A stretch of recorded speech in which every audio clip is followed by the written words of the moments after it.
My name is Angelia Dawson. I'm 32 years old, and until a few months ago, I thought I was living a perfectly ordinary love story, quiet, steady, safe. Luke and I had been together for 3 years.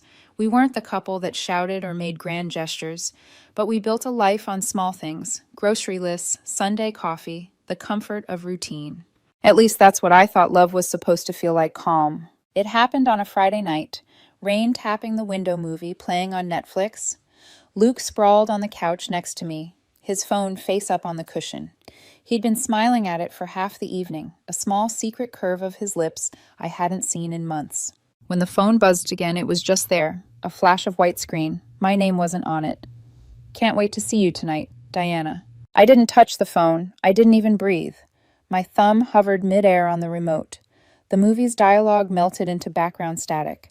My heartbeat filled the silence, slow, heavy, deliberate. Luke came back from the kitchen, humming to himself, holding a beer. He caught my eyes, and for a split second, something flickered in his expression. Guilt, maybe, or panic.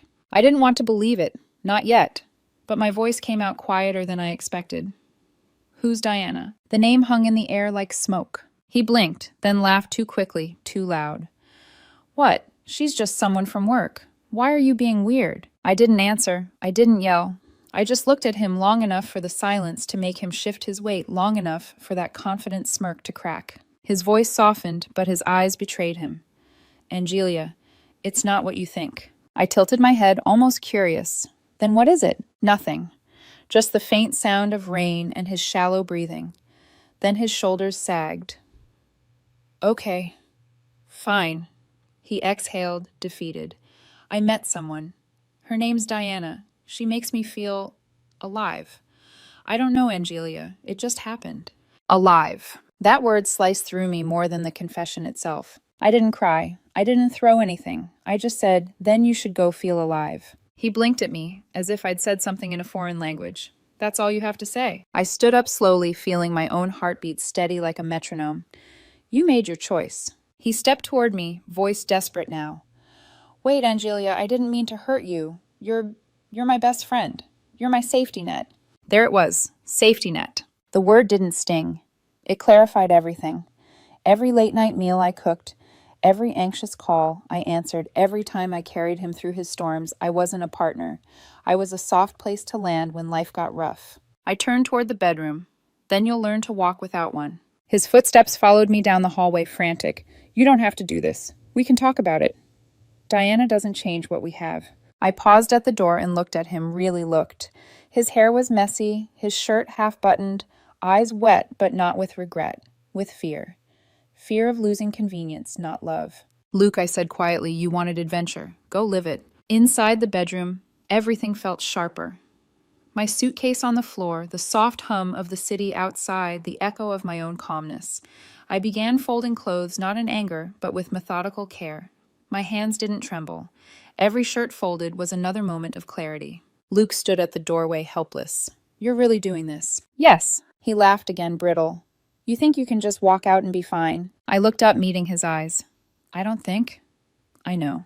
He rubbed his face, muttered something about how I'd regret it. I didn't respond. My silence was its own language, final, clean, surgical. When I zipped the suitcase, the sound was louder than thunder. I walked past him toward the door, the smell of his cologne and betrayal clinging to the air. He tried one last plea. Angelia, please. Don't throw this away. You're my rock. I stopped, hand on the doorknob. My voice came out steady. I was your rock, Luke, but you built your house on someone else's sand. The click of the door closing behind me felt softer than I expected, almost kind. Outside, the rain had stopped. The street was slick and empty, glowing beneath the streetlights. I pulled my suitcase through puddles, not looking back. Each step was quieter, lighter, cleaner. People always talk about heartbreak as an explosion, loud, dramatic, messy, but mine was a silent collapse, a quiet, precise undoing of years of loyalty. I didn't realize it then, but that was the first night I slept soundly in years. The moment he called me his safety net, I understood something vital he'd been falling for a long time. I'd just been the one breaking the fall. The next morning, I woke to an unfamiliar kind of quiet. Not the fragile, waiting for the fight to start kind of quiet I used to live with. This one was different. It was clean, heavy, absolute. The apartment around me was still dark, the city outside slowly waking up. I made coffee in silence, the ritual automatic, my body remembering the steps, even though my mind felt like it belonged to someone else. Luke's side of the bed was cold. I didn't miss the warmth. I missed the version of myself I'd been before last night, the woman who believed stability meant love. I spent the morning packing. Not in a rage, not in tears. I did it with precision, like I was sorting files instead of memories. Every folded shirt was a goodbye. Every zipped compartment, a small reclaiming of myself. I left behind the sentimental things, the photo from our first beach trip, the mug that said, "World's okayest girlfriend." The trinkets that once meant us now felt like debris from a collapsed building. When the suitcase was full, I looked around one last time. The couch where we had movie nights. The plant I watered while he forgot.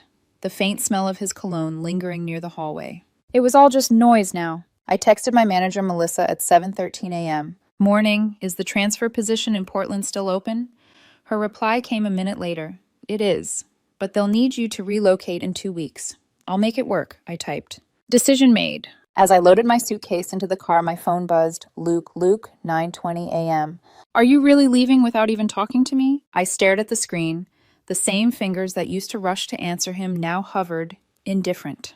I locked the phone, tossed it onto the passenger seat, and started the engine. By the time I hit the freeway, the city skyline was shrinking in my rearview mirror, the place where my old life was collapsing quietly without fanfare. 10:47 a.m. Luke. "This is so childish. You can't just ghost me." Luke. "You said you loved me." "Remember Luke, Angelia, please. Be an adult."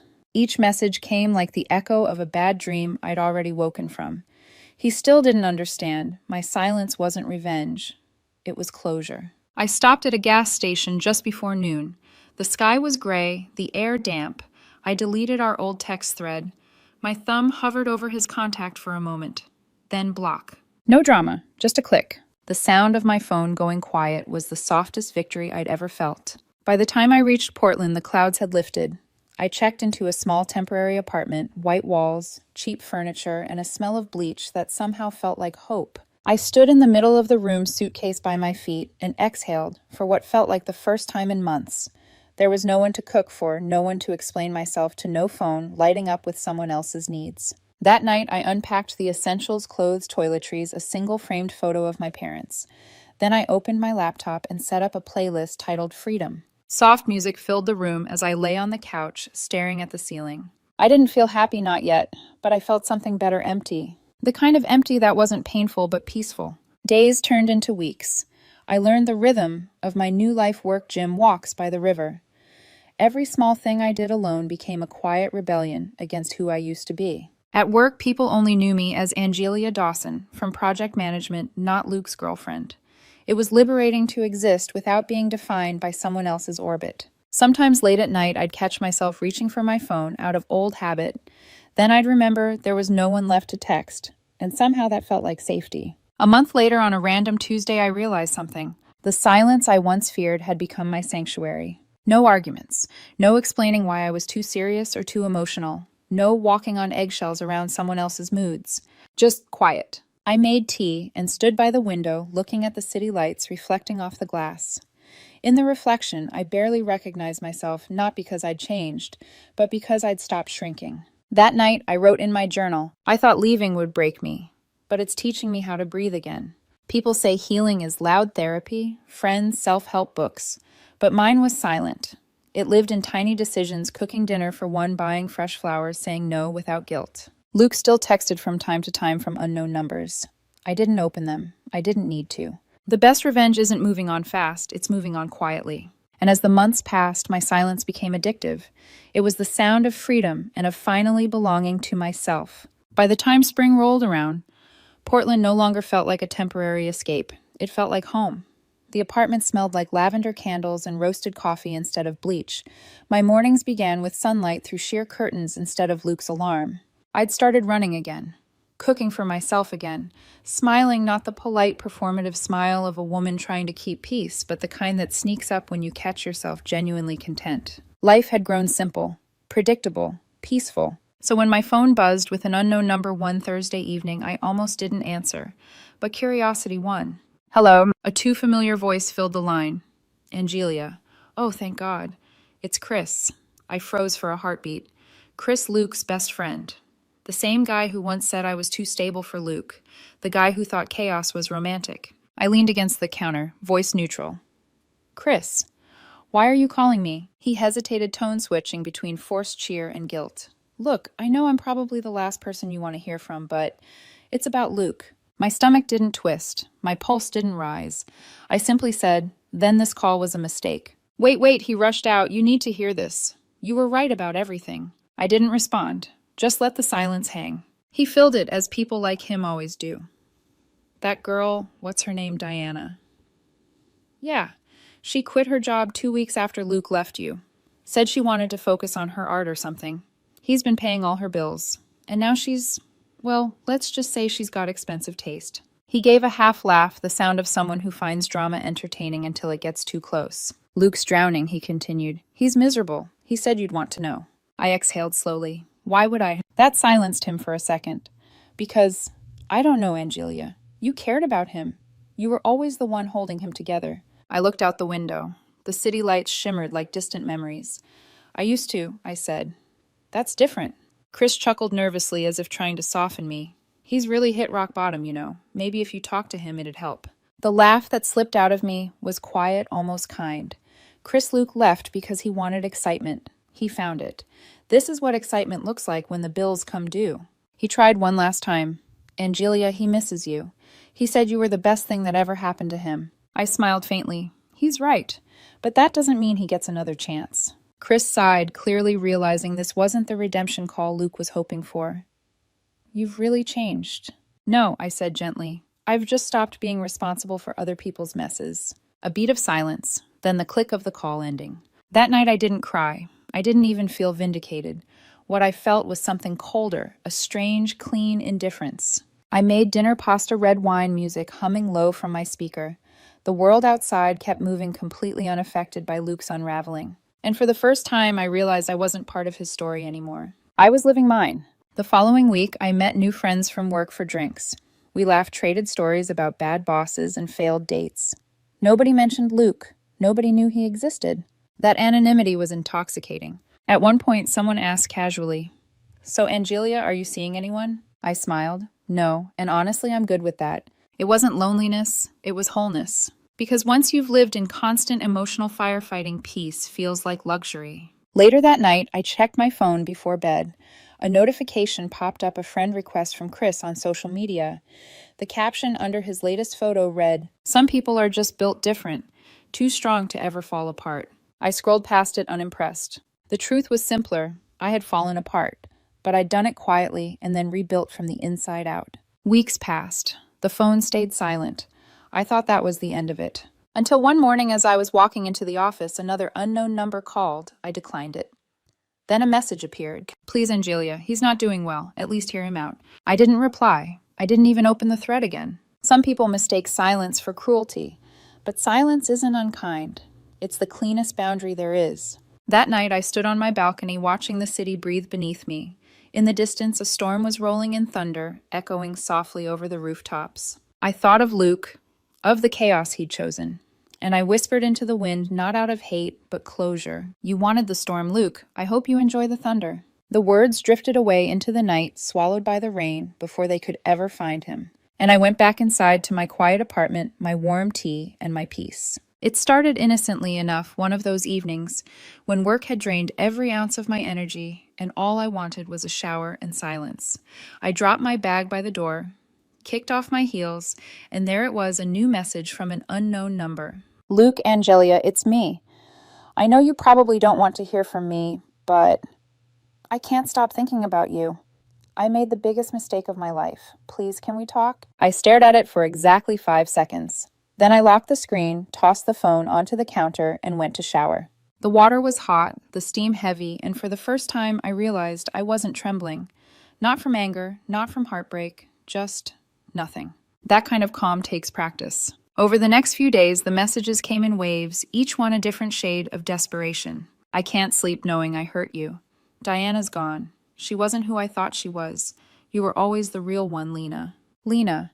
He used to call me that when he wanted to sound soft, sentimental, as if the nickname itself could erase betrayal. I didn't respond. I didn't even delete them. I just let them sit there unread like wilted flowers. It was oddly poetic watching his guilt rot in silence. A week later, he escalated. Subject line: Please, Angelia. The email was long. Too long. Pages of rambling excuses. He'd lost his job. Diana had borrowed money for her art studio and maxed out his credit cards. He was drowning in debt, facing eviction. You were my anchor, he wrote. I don't deserve your forgiveness, but please, I need you. I have no one else. I read it once end to end. My hands didn't shake, my chest didn't ache, I just felt tired. Then I clicked mark as spam. The computer chimed, confirming his exile to the digital void. I leaned back, sipped my tea, and whispered to myself, not my circus, not my chaos. 2 weeks of silence followed. I thought maybe he'd finally given up. Then one afternoon, my phone lit up again, a voicemail. His voice was rough, almost unrecognizable, not sorrowful, angry. You think you're better than me now. You think just because you moved and got some fancy new life that you're untouchable. You're cold, Angelia. You're heartless. I hope you're happy. He was yelling by the end, his words cracking like glass under pressure. I listened once, then deleted it. But as I walked toward my window, looking out over the city skyline, a faint smile tugged at my lips. Because for the first time I realized something profound. His anger wasn't about losing me.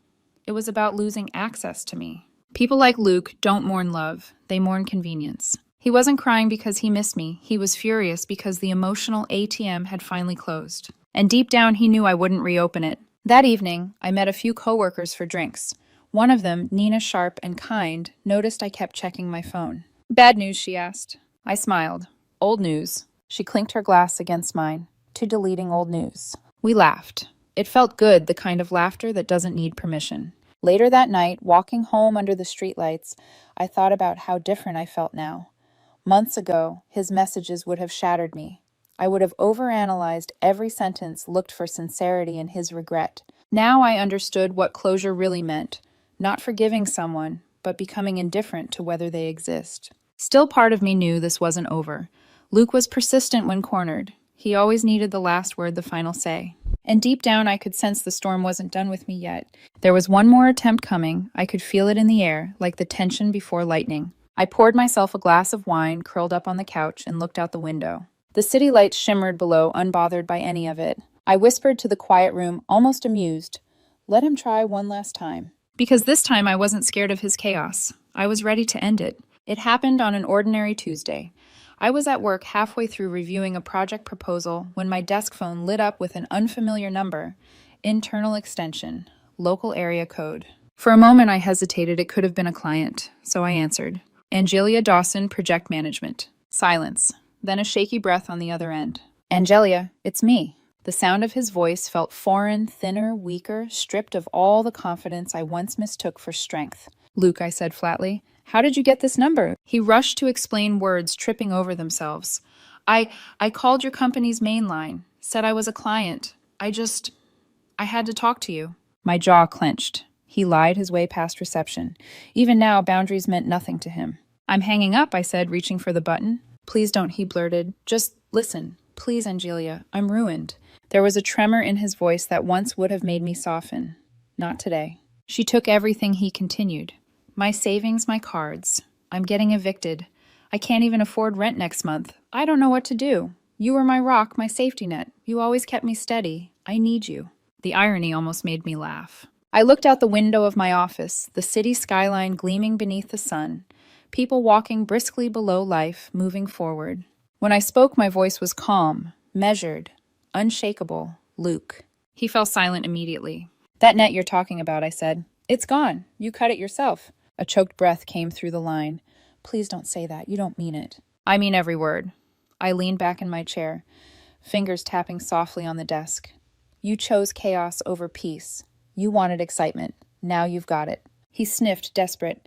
You think you're so perfect. You think walking away makes you better. No, I said simply. It just made me free. He went quiet, the kind of silence that feels heavy-wounded. Angelia, he whispered. Finally, I'm begging you. Just talk to me. One last time. I stared at the phone, feeling nothing. No hate, no pity. Just the cold clarity that comes with understanding someone too late.